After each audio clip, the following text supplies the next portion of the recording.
সড়ককাঠির পাইকারি সিন্ডিকেটের কাছে জিম্মি বরিশাল নগরীর বেশিরভাগ ডিম ব্যবসায়ী। ডিম সরবরাহের 3 দিন পর দাম নির্ধারণ করায় গুনতে হয় লোকসান। প্রশাসনের কাছে জানিয়েও মিলছে না এর সুরাহা। সিন্ডিকেটের কারণে ডিমের দাম বৃদ্ধির আশঙ্কায় আড়তদাররা।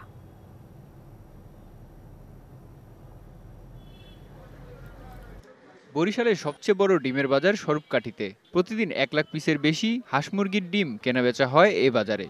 কিন্তু আড়তগুলোতে 20-30 হাজার পিসের বেশি সরবরাহ থাকলেও দাম নিয়ে কমছে না অস্থিরতা।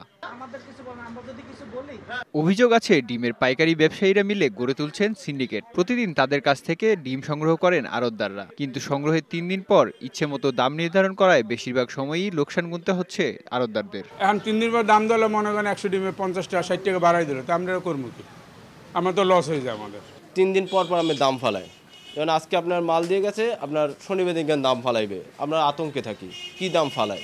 যখন আমরা বিক্রি করার পর দেখি বাজার বেড়ে গেছে, ওই প্রতিনিয়ত ওই লোকসানটা আমাদের দিতে হয়। ডিম সিন্ডিকেটের কাছ থেকে মুক্তি পেতে প্রশাসনের সহায়তা চেয়েছেন আড়তদাররা। পুলিশ কমিশনার অফিসে আমাদের ডাকছিল, তাদের সেখানেও আমি এই কথাটাই বলছি যে আমাদের ডেলির দামটা ডেলি নির্ণয় করা হোক। পরে কোনো দেয় যে ডিম বাড়াই দাম দিয়েছে, কিন্তু আমাদের লোকসান হয়ে যায়। সিন্ডিকেট ভাঙতে প্রতিদিনের দাম প্রতিদিন নির্ধারণ করে দিতে জেলা প্রশাসনকে এগিয়ে আসার আহ্বান ক্যাবের। স্বরূপকাঠিতে আজকে যে এই সিন্ডিকেট এটা তারা 3 দিন পরে দাম নির্ধারণ করে, সেটা কোনো সময় সঠিক এবং চাষির উৎপাদন অনুসারে সেই দামটা হয় না।